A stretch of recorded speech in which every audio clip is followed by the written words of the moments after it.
안녕하세요. 개포동 행복부동산 민재수입니다. 오늘 정부에서 상당히 중요한 정책을 발표하였습니다. 오늘 발표된 내용 중에서 부동산과 관련된 것만 집중적으로 안내해 드릴 텐데요. 오늘 실질적으로 기자회견을 보면은 3개 부처 주무장관들께서 직접 기자사 합동 브리핑을 하였습니다. 오늘 실제 합동 브리핑 내용 보면은 2023년 경제정책 방향이란 그런 타이틀을 가지고 발표를 했는데요. 자, 과연 현 정부는 2023년 경제를 어떻게 끌고 갈까요?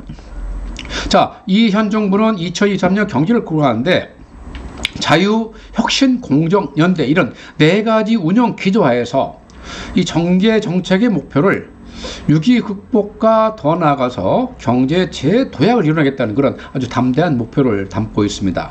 그럼 경제 정책을 실현하는데 과연 어떤 정책 수단들을 통해서 이런 목표를 추구해 나갈까요?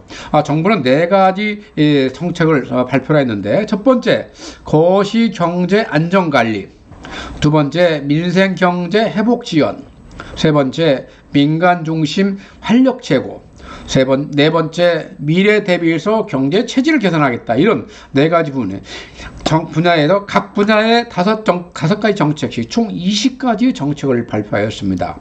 그중에 특히 부동산에 관련된 부분 대부분 거시경제 안정관리 중에 부동산 시장 연착륙 부분에 담겨 있으며, 전세 사기 사건이라든가 전월세 지원 관한 정책은 민생경제 회복 지원 중에서 생계비 부담 경감의 일부 내용이 담겨 있습니다. 오늘은 이렇게 이 정책들 중에서 부동산과 관련된 내용만 집중적으로 볼 텐데요. 여기서 한번 혼동돼서 안 될 것이, 이것이 2024년 바뀌는 부동산 제도의 대부분 차지지만 똑같지 않답니다. 이해도 내년도 바뀐 정책은 참 많기 때문에 그 내년도 바뀌는 정책에 대해서는 다시 별도 영상을 통해서 안내해 드리고요. 오늘 발표된 자료 중에서 중요한 부동산 정책 관련 것만 집중적으로 안내해 드리도록 하겠습니다. 자, 먼저 타이틀을 부동산 시장 연착륙이라고 그랬습니다. 자, 연착륙이 뭡니까? 현재 정부에서는 부동산 시장 상황을 상당히 유중하게 보고 있다는 것을 우리가 암시해 주는 말이죠. 그래서 총 4가지 정책을 발표했는데, 첫 번째 다주택자에 대한 규제 패러다임에서 전환해가지고 다주택자를 거래 주체로 해서 기능을 강화시키겠다는 거예요. 그래서 투기꾼으로 몰던 상황에서 이제는 시장의 순기능을 많이 한 사람으로 이렇게 만들어내겠다는 내용이죠. 자, 두 번째, 실수요에 대한 규제를 개선하고 서민 주거 부담 완화를 주겠다는 내용 발표했고요. 세 번째, 정비사업 규제를 개선하고 사업성을 제고해서 이 공급 기반이 유축되는 것을 막겠다는 것입니다. 정부에서 현 상태로 가면 재건축 시장도 붕괴될 우리가 있다고 크게 보고 미리 선제적으로 나간다고 볼 수가 있죠. 네 번째, 시장 유형별 맞춤형 대응으로서 임대차 시장을 안정화시키는데 구조적으로 안정화시키겠다는 거예요. 구조적이라는 것은 어떤 상황 변화와도 그 안정성이 무너지지 않을 정도로 단단한 것을 말하는 것이죠. 상당히 담대한 내용을 담고 있다고 볼 수가 있는데요. 자, 이제 부동산 시장 연착륙을 위해서 구체적인 내용을 하나씩 들어가 보도록 하겠습니다. 자, 첫 번째, 다주택자 규제 패러다임을 전환해서 시장 거래 주체로서 역할을 기능하겠다. 그래서 내용을 담고 있는데, 그동안 실질적으로 다주택자들의 부동산 경제 활동을 유치한 건 증세, 3세트, 3종 세트, 취득세 증가, 종부세 증가, 양도세 증가, 이 3종 세트에 대해서 완화 정책을 펴겠다는 것입니다. 그 첫 단계로서 취득세 증가 완화하겠다는 내용인데요. 이 내용은 뒷페이지에서 좀 더 자세히 알아보도록 하고요. 그 다음에 양도세 증가.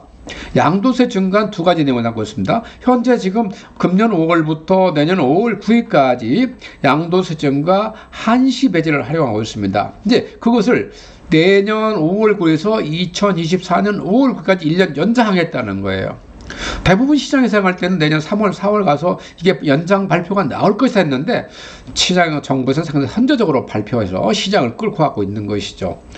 상당히 좋은 정책이라고 생각을 하고요. 두 번째, 금년 7월 21일 발표된 2022년 세제 개편안을 일부 시행되고 있고 일부는 법령 미비로 인해서 아직 시행 못하고 있는데, 이것도 다시 확실하게 진행하겠다는 내용을 담고 있습니다. 자, 아까 말씀드린 취득세 관련 내용을 볼 텐데요.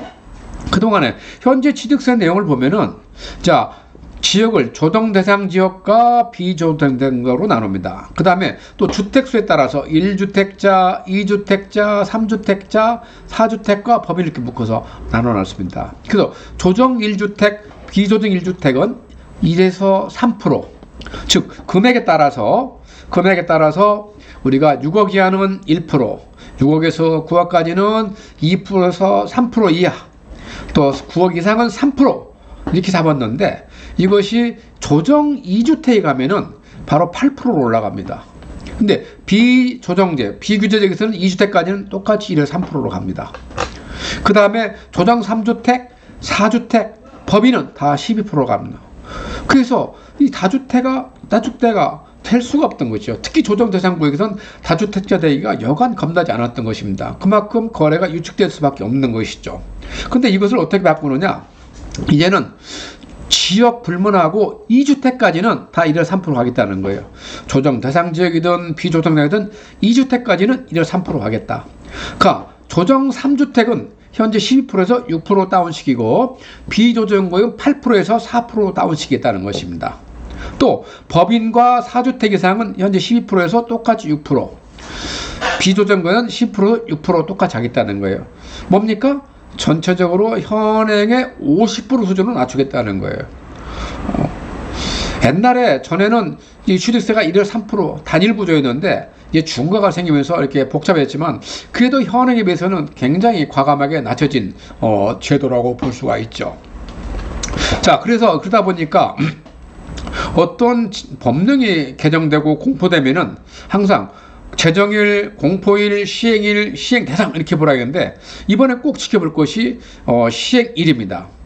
이것은 아직까지 법령이 개정되지 않았지만은 2022년 12월 21일, 즉 오늘 이후 취득한 주택에 대해서는 새로 개정된 취득세율을 적용하겠다는 거예요. 굉장히 의미가 큰 것이죠. 그래서 법령이 아직까지 개정이 되지 않았고 내년도 가서 되더라도 이 시행 시기는 올해 1월 20일 당 오늘 날짜로 못을 박아놨다는 것입니다. 꼭 염두에 두셨다가 불필요한 과다한 취득세를 내지 않도록 하게 되시고요. 그 다음에 단기 보유 상품에 대해서 상당히 또 고유로 세율을 적용했죠. 분양권에 대해서는 1년 미만은 70%, 1년 이상은 60%, 2년, 3년 관계시 무조건 60%였습니다. 그 다음에 주택과 입주권에 대해서는 1년 미만 70%, 1년에서 2년까지는 60%, 2년 이상에는 6에서 45%를 정했던 것인데, 이것도 과감히 낮춰서 1년 미만, 분양권 1년 미만 45%, 1년 이상은 6에서 42%, 주택과 입주권도 마찬가지 1년 미만 45%, 1년 이상은 6에서 40% 했던 것입니다. 즉 2020년 수준으로 다시 돌아간 것이죠. 이것도 실제 분양권 시장을 상당히 활성화시킬 수 있는 요인이 될 수 있다고 생각합니다. 또 하나 중요한 것은 그동안 다주택자에 대해 규제했던 대출 규제를 완화하겠다는 거예요. 규제지역 다주택자에 대한 대출 규제를 완화해서 이제는 LTV 30%까지는 해주겠다는 내용입니다. 이것도 상당히 시장에서 반겨울 뉴스라고 생각이 됩니다.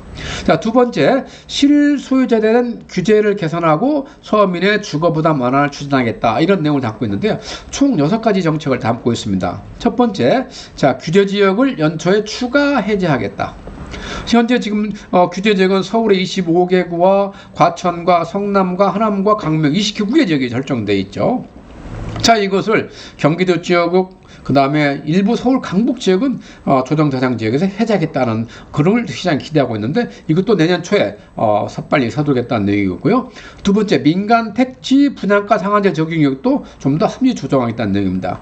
지금 아까 말씀드린 과천, 성남, 하남, 광명과 서울의 일부 구, 약 15개 구, 그 다음에 서울의 일부 구의 일부 통은 전부 다 이제 민간 분양가 상한 지역으로 결정되는데, 이것을 합리적으로 좀 더 조절해서 줄여나가겠다는 것입니다. 자, 분양가 상한제가 해제되면 어떤 일일까요?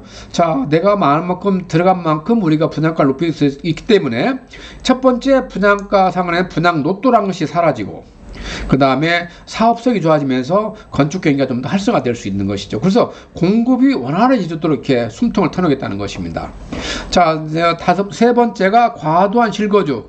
이 민간 분양가 상한 지역에 대해서는 우리가 2년부터 5년까지 실거주 또 네 번째 전매 제한 규정. 5년부터 10년까지 전매 제한 규정인데 이것도 시장 상황에 맞게 5년 전 함식 수준에 맞게 풀어나가겠다는 내용이고요. 그 다음에 다섯 번째 생활안정과 임차보증금 반환 목적용 대출은 똑같이 주택과 똑같이 LTV 30%까지 활용하겠다는 내용을 담고 있습니다. 자, 그 다음에 이제 무주택자 LTV는 현재 50%인데 이걸 갖다가 좀 높여줄 수 있다는 그런 내용 담고 있고요. 그 다음에 또 하나 사람 재산을 세금으로 결합된 것이 바로 공시가격 급등인데 이 공시가격 수준을 갖다가 더 낮추겠다는 내용을 담고 있습니다. 그래서 이 가정을 합리화시키고 그 다음에 이것도 수준도 과감히 낮추게 있다는 얘기시죠. 그 다음에 또 하나 현재 재산세의 공정시장가액 비율이 현재 45%입니다. 원래 지방세법에 하면은 재산세의 공정시장가액 비율은 40에서 80% 사이에 정하게 대통령령을 정하게 됐어요. 그래서 통상적으로 60% 있던 것을 올해 한해서 45% 낮췄는데 내년도는 이보다 더 낮추겠다는 거예요. 그러면 내년도 재산세가 그만큼 더 줄어든다고 봐야 되는 것이죠. 자, 여러분 여기서 하나 기억 것은 종부세 얘기가 전혀 나오지 않는데 종부세는 지금 예산 부수법안으로 들어가 있습니다. 그래서 종부세도 상당히 많은 변화가 일어나는데 지금 여기서 별도 설명하지 않은 거예요. 예산 통과되면 자동으로 통과되기 때문에 그것은 이제 다른 영상에 통과 늘어가고 일단 재산세도 이렇게 공정시장가액별을 45% 이하로 더 낮추겠다는 내용을 담고 있는 거고요. 그 다음에 말씀드린 대로 공시가격 현실화율이 우리가 2030년까지 시가의 90% 높이겠다는 것을 너무나 이것은 현실감이 없는 거다 해서 좀 더 상당히 조절하겠다는 내용을 담고 있습니다. 그래서 이걸 외부 영역을 통해서 내년 하반기에 발표한다는 내용을 담고 있는 거고요. 자, 그 다음 여섯 번째로 이제 안심전환 대출과 적격 대출, 이건 기존 보금자리 세 가지 이렇게 대출이 있던 걸 갖다가 얘는 특례 보금자리를 하나로 통합하겠다는 거예요. 그러면서 주택 가격 대상도 6억에서 9억을 올리고 대출 한도도 5억까지 끌어올리고 소득 제한 있던 걸 갖다 철폐를 했어요. 누구도 받을 수 있다는 겁니다. 그 다음에 이 금리도 4%도 단일화시킨 거예요. 그래서 금리도 낮아지고 우리가 대출 금액도 높아지고 소득 제한도 없어지고 그래서 굉장히 그야말로 특례란 말에 적합한 상품이라는 거예요. 왜 일반적으로 특례란 말이 들어가면 어떻습니까? 그건 놓치면 안 되는 것이죠. 또 이렇게 특례가 들어간 건 어떻습니까? 한식으로 들어간 것이죠. 딱 많은 내용이 있지만 꼭 여러분께서 관심 갖고 있는 것이 이 특례 보금자리론입니다. 가급적이면 활용해서 주택을 마련하든지 갈아타게 하든지 그런 게 활용하시기 바라겠습니다. 마찬가지로 이것도 금년 한시적으로 운영한다고 꼭 잊지 마시고 내년 말 되면은 이게 끝나게 됩니다. 염두에 두시기 바라겠고요. 그 다음에 세 번째로 정비사업 규제를 개선하고 사업성을 제고해서 민간 주택의 공급 기반의 유축을 방지하겠다는 내용을 담고 있는데요. 우리가 재건축의 안전진단이 지금 너무나 가독이 억누르였던 것이죠. 이것이 이제 다시 이제 합리적으로 조정하겠다는 내용인데 뒷페이지에 설명드리고 하고요. 그다음 또 하나는 공급 속도를 조절하겠다는 얘기입니다. 지금 현 정부에서는 270만 가구 플러스 알파를 아주 야심차게 발표했었죠. 그 발표 당시에는 많은 사람들이 고개를 갸우뚱거렸습니다. 과연 실현 가능할까라고 했는데 지금은 오히려 이것도 속도를 조절하겠다는 것입니다. 그만큼 부동산 시장 사태에 깊게 들여다보고 있다는 내용이 되겠죠. 자, 그 다음 이제 안전진단 재건축 변경 내용 보면은 현재 우리가 구조 안정성과 주거 환경, 설비 노후도, 비용 편익 이 네 가지 요소 평가하는데 현재는 구조 안정성이 50, 주거 환경이 15, 그 다음에 설비 노후도가 25, 비용 편익이 10 이렇게 돼 있는데 이러다 보니까 구조 안정성에서 다 이렇게 통과를 못 하는 거예요. 그래서 우리가 재건축 시행하는데 통과율이 너무너무 낮았던 거예요. 근데 이것을 갖다가 좀 더 시장 상황에 맞게 요즘 소득이 높아진 만큼 좀 더 주거 환경을 그만큼 중시하지 않습니까? 그에 맞게끔 이제는 각각 30%씩으로 조정하겠다는 거예요. 그러면 재건축 시장이 상당히 활성화될 거고 많은 데서 재건축이 진행될 수 있는 그런 기반을 갖게 되는 것입니다. 자, 이제 3기 신도시도 좀 더 빨리 진행시켜서 내년 상반기까지는 토지 보상을 완료하겠다는 내용을 담고요. 속도감 있게 진행하겠다는 것입니다. 그 다음에 이제 공공택지 내 사전 청약 의무도 너무나 이렇게 경직되게 하지 않고 시장 상황에 맞게 조정하겠다는 내용을 담고 있고요. 자, 그 다음에 이제 또 하나 중요한 내용입니다. PF 연착륙 지원하겠다는 건데요. 이게 뭐냐면은 우리가 분양시장에서 분양 상품을 지어서 건축해서 분양하기 때 많은 돈이 들어가는데 그때 단기 대출로 이제 시장이 조달해서 분양 받아가지고 분양 계약금 또는 분양 중도금 가지고 이렇게 상환해 오고 있습니다. 근데 이제 분양 시장이 나빠지다 보니까 사실은 시장이 굉장히 어렵던 거예요. 지금 주택 시장에서는 금리 못지않게 큰 나쁜 영향을 미치는 게 바로 이 유동성입니다. 돈이 없다는 거예요. 그래서 이런 부분을 정부에서 자 PF 보정 5조하고 미분양에 대한 PF 5조를 신설해서 즉각 실시하고 또 추가로 확충하겠다는 내용이에요. 여기서 그치지 않고 우리가 여기서 차안을 이제 해야 되는데 차안이라는 것은 이걸 이제 연장을 새로 바꿔다는 건데 이것이 쉽지 않으면 대출로 즉 장기로 전환시키겠다는 내용을 담고 있는 거예요. 그래서 어떤 자금 경색에 따른 어떤 분양시장의 불안전성을 좀 더 커버해주겠다는 내용이죠. 자, 그래서 현재는 PF 대상이 토지 전체 매입 완료되고 분양 개시 직전 사업장 가능인데 이제는 토지가 95%만 매입했거나 분양이 완료된 사업장도 이 PF 보증을 활용할 수 있도록 해서 유동송금을 제한하겠다, 원활하게 하겠다는 내용입니다. 하나 더 추가해서 이 표준 건축비를 9.8%까지 과감히 상승하겠다는 거예요. 임대주택에 대해서 이 임대주택은 공급량을 늘 뿐만 아니라 품질도 개선하겠다는 내용이 되는 것이죠. 뒷부분도 추가 설명드리기로 하고요.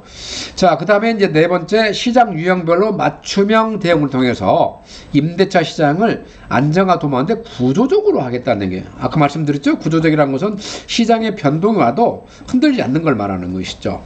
그래서 가장 중요한 것은 이제 임대사업 등록 2020년 7월 12일부로 단기 임대주택 사업이 없어지고 아파트 임대 사업에서 폐지가 됐던 거죠. 그걸 허용하겠다는 것이에요. 그래서 시장에서 해당할 때, 자, 대출 허용하고 임대 사업도 허용해라.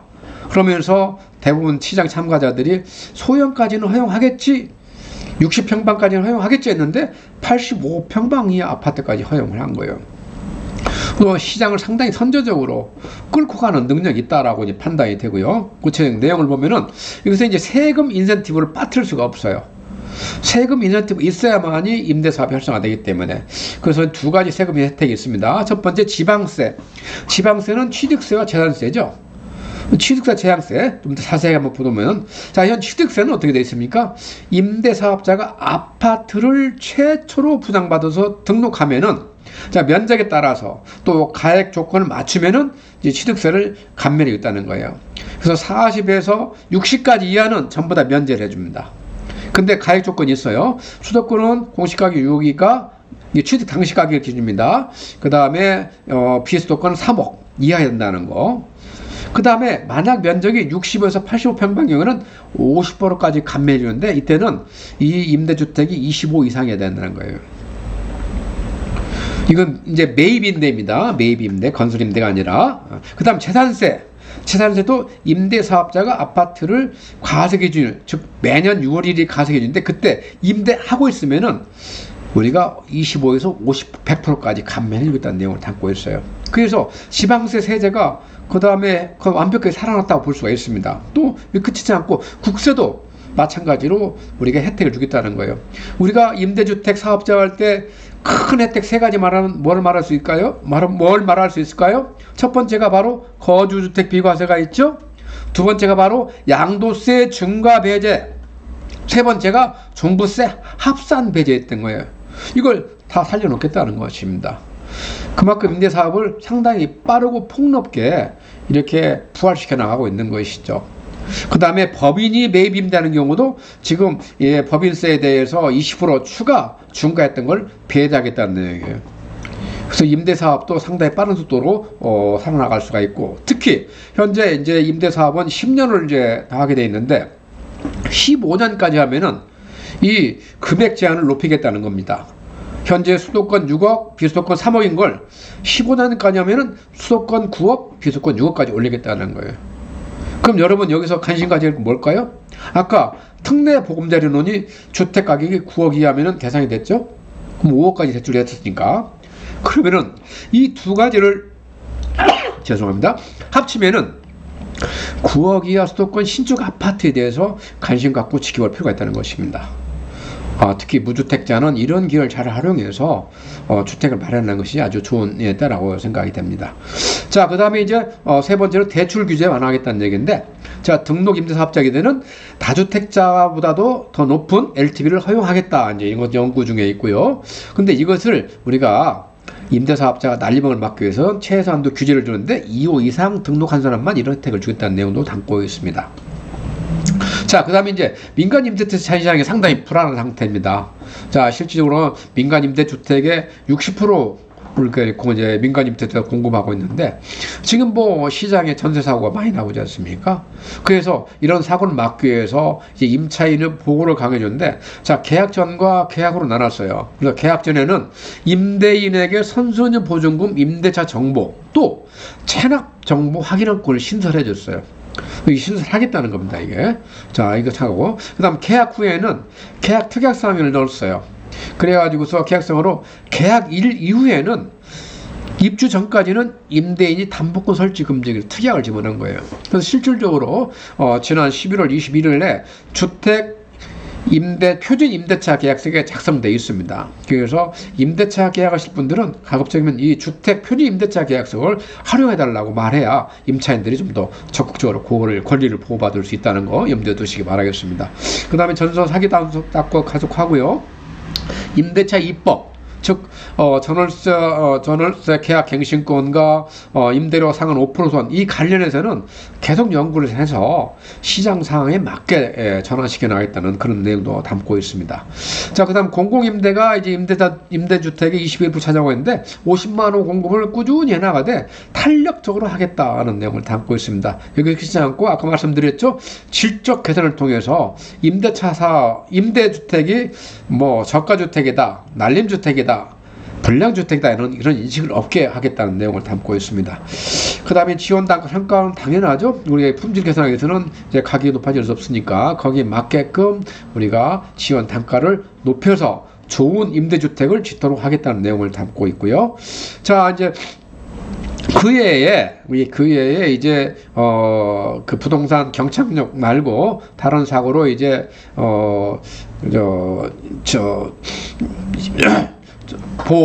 세입자 보호란 대책을 말씀드려보면은 임차인 주거 부담 완화하고 전세 사고 피해 같은 피해 지원을 조하기 위해서 여러 가지 대책이 좋은데, 일단은 요즘에 금리가 높아에 따라서 변동률이라는 금리가 좀 많이 높아지니까 고정금리 상품을 갈아탈 수 있는 기회를 주겠다는 내용을 담고 있고요. 그 다음에 이제 세액 공제를 받는데, 월세대 세액 공제 받는데 그 월세 세액 공제 받는 주택 가격이 3억으로 제한됐던 걸 이제는 4억으로 올리겠다는 내용을 담고 있습니다. 또 우리가 전월세 대출 원리금 상환액이 소득공제를 해준 거예요. 그 현재 300만 원을 400만 원으로 올리겠다는 내용을 담고 있어요. 자, 이런 것들은 지금 이제 시행되고 있다고 볼 수 있는 거고요. 그 다음에 이제 주거복지 강화책도 조속히 발표해서 좀 더 공공주택이라든가 공공임대혁신 이런 주택이 공급되도록 하겠다는 내용이 있죠. 그 다음에 현재 이 빌랑 사건 등으로 해서 많은 임차인들이 이제 고통을 받고 있는데, 그런 부분에 대해서 이 지원 손길을 놓지 않겠다는 것입니다. 그래서 이제 먼저 법률 지원 TF를 가동해서 보증금을 수령하도록 도와주고, 그 다음에 법적 절차에 법률 구조 등 지원을 하겠다는 내용을 담고 있습니다. 그래서 특히 이제 전세 사기 피해 임차인에 대해서는 우리가 생활안정을 위한 도시기금을 이제 지원하는데, 대출할 때 가구당 1억 6천만 원을 금리 1%로 최대 10년까지 지원한다 한다. 그러니까 피해 받으신 분께서는 이런 정책을 활용하셔서 좀 더 급한 상황에서 벗어날 수 있도록 바라겠습니다. 자, 이런 정책이 발표되는데 각 분기별로 이제 이렇게 설정을 했어요. 자, 어떤 정책은 1, 4분기, 어떤 정책은 2, 4분기, 또 3, 4분기 하겠다는 내용인데요. 대부분 모든 정책들이 다 1, 4분기에 진행할 수 있도록 막아놨습니다. 취득세 증가, 양도세 증가 해제, 그 다음에 주담대 해제, 그 다음 규제적 추가 해제, 분양가 상한 지역 합리 조정, 그 다음 실거주나 전매 제한 완화, 그 다음에 모주택 활용한 주택담보대 완화, 그 다음에 고정금리 상품 완화, 이런 것들 전부 다 일사분기하고요. 또 장기 아파트 등록 임대 보건도 우리가 일사분기 중요하고, 재건축 안전진단 합리화도 일사분기, 특히 아마 1월에 한다고 지금 발표되어 있죠. 그 다음에 PF를 위한 보증 확대와 미분양 부합화도 일사분기 중에 실행하고요. ABCP를 활용해서 대출 전환할 수 있는 사업자 보증신설도 일사분기 중에 하겠다는 것입니다. 그러니까 상당히 중요한 정책들은 다 일사분기 중에 진행이 되겠다는 거예요. 그 다음 표준건축비 시한 실현한다든가, 전세 사기단 수사 결과 발표한다든가, 공공임대주택 정부 지원 단가 상향도 이것도 일사분기 하겠다는 거고요. 아까 말씀드렸죠. 관심 가져라는 건 특례 보금자리론도 지금 금년 일사분기 중에 시행하겠다는 내용을 담고 있습니다. 특히 이 상품은 특례란 말이 들어갔고 금년 한시정이기 때문에 꼭 관심 가지고 가급적이면 시장에 참여하시라고 권해드리겠습니다. 그 다음에 신규 매입 임대차 2호 등록도 일사분기 중에, 그 다음 피해자 대상도 일사분기 중에 다 실시하겠다는 내용을 담고 있습니다. 자, 이사분기 중에는 어떤 것들이 진행될까요? 이사분기 중에는 자, 재산세 공정시장가액 인하, 현재 45%를 40% 이하로 낮춘다는 거, 이것도 이제 이사분기 중에 하고요. 그 다음에 밀집 연구 임대단지에 주게 복지사를 배치해서 좀 더 사람들이 도움받을 수 있도록 하고요. 그 다음에 매입 임대 사업자에 대한 세제 인센티브를 복원하는 것도 이사분기 중에 계획이 잡혀 있습니다. 그 다음에 15년 이상 장기 임대 사업자 인센티브 요건 완화도 이사분기 중에 진행되고요. 어떤 요건 완화였죠? 자, 우리가 취득가액을 9억까지 올리는 거였죠. 네, 그 다음에 2호 이상 매입 임대 사업자 세제 혜택, 재산세, 그 다음에 취득세, 그 다음에 국세 다 혜택 받는 걸 이사분기 중에 있고요. 그 다음에 월세 세액 공제 대상 주택가액 3억에서 4억 올리는 것도 이사분기 중에 계획이 되어 있습니다. 3, 4분기 중에는 분양 및 주택 입주권 단기 양도세를 2000년 수준으로 올리는 것은 3, 4분기 중에 계획이 되어 있고요. 4, 4분기 중에는 임대차 입법에 대한 사회적 합의를 도출하겠고, 그 다음에 2024년 이후 공시가격 현실화에 대한 계획을 4, 4분기 중에 마련해서 발표하게 되어 있습니다. 자, 그 여기에서 이제 또 행정안전부에서는 우리가 오늘 발표한 취득세 중과안에 대해서 별도 내용을 발표를 했네요. 아까 말씀드린 대로 현재 이런 상당히 징벌적 취득세를 완화한다는 내용이 담고 있고요. 여기서 우리가 말씀드린 대로 시행 대상이 금년 오늘 이후 취득한 주택에 대해서 시행한다.